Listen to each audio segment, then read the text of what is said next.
Okay, we've done a factory reset on this Growatt solar charge controller, and we have the absorb bulk voltage set to 53.5, and right now the sun is not completely on the panels, and I am running at 53.2, and the green light is flashing, so it is charging. And right now it's about 10 in the morning, and like I said, the sun's not on the panels, but we will check back with this in several hours and I'll give you a video update. So right now I am putting charge into the batteries, about 300 watts. My array is capable of 600 watts, my test array, but the green light is not flashing.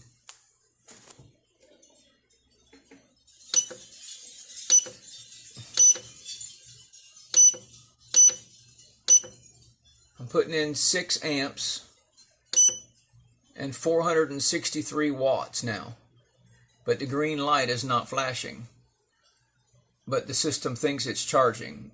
I assumed that the green light flashing was indication of charging, but it may not be. Okay, good morning. After a factory reset, I set my absorb and bulk voltage to 53.9. Now you can see that the charge light is not flashing, but we are now at 54.4 and climbing. I can go to that setting, which is I think number 5,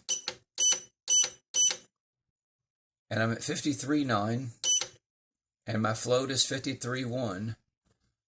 And the voltage is still climbing in the system.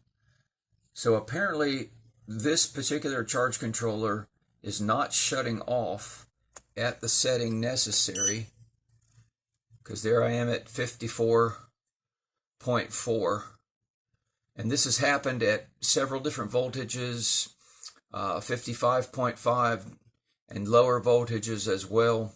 So apparently this charge controller is not shutting off, and I'm beginning to believe it is defective.